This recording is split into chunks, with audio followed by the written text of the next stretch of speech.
In the heart of summer, 1945, the city of Hiroshima awoke as it always did.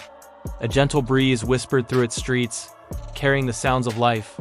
Children laughed on their way to school, merchants opened their shops, and families shared breakfast. Their conversations filled with the simple joys and worries of the day.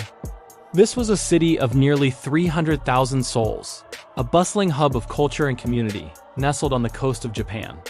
The war, a distant storm for many, felt miles away from the quiet routines of this morning. They were blissfully unaware that they stood on the precipice of history, that in a few short hours, their world and the world at large would be changed forever. The sun climbed higher in the sky, casting a warm, deceptive light over a city living its final moments of peace. Across the ocean, the drums of war beat a relentless rhythm. For 6 long years, the world had been engulfed in the most destructive conflict in human history.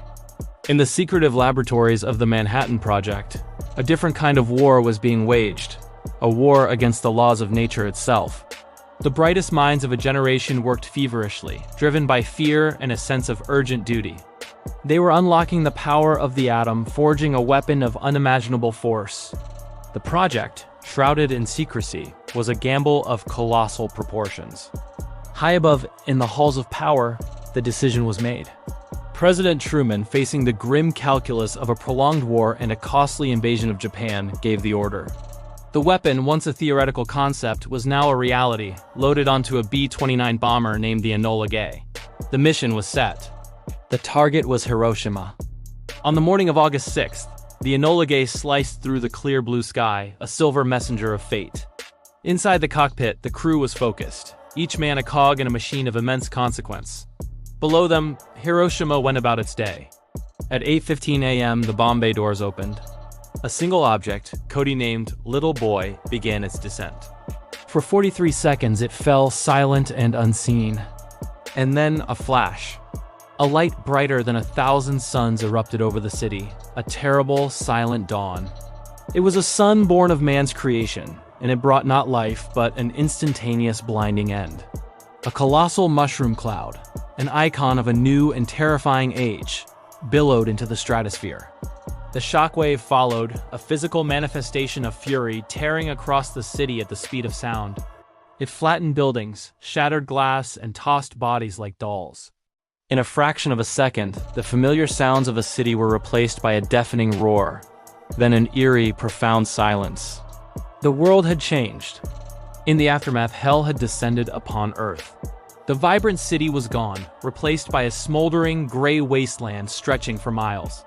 Skeletal remains of buildings clawed at a sky thick with smoke and dust. Fires raged uncontrollably, consuming what little the blast had left. Out of the rubble, figures began to emerge. They were shadows of their former selves, their skin burned, their clothes vaporized. They walked in a daze, stumbling through the ruins of their lives, their silence more haunting than any scream. They searched for water, for help, for loved ones who were now just memories or shadows burned onto stone walls. The air was thick with the smell of death and the cries of the wounded. First responders and volunteers, themselves injured, worked tirelessly amidst the horror, trying to save who they could. But the scale of the devastation was overwhelming. This was the new reality of warfare, a human tragedy on a scale never before witnessed. From the ashes of Hiroshima, a new consciousness was born. The world stared into the abyss of its own creation and recoiled in horror. The bombing marked the dawn of the nuclear age, a period defined by the constant chilling threat of annihilation. It forced humanity to confront the profound moral and ethical questions of its own power. Yet, out of this unparalleled destruction, a powerful message of peace began to grow. The survivors, the hibakusha, became its most powerful advocates, sharing their stories so that no one else would ever suffer their fate. Today, Hiroshima stands rebuilt, a vibrant modern city. Cherry blossoms bloom where once there was only dust and ash. The Peace Memorial Park and Museum serve as a solemn reminder, a quiet testament to the city's ordeal and its enduring plea for a world free of nuclear weapons. It is a symbol not of what was lost, but of the resilience of the human spirit and our collective responsibility to choose peace. Thank you for joining us on this solemn journey through history.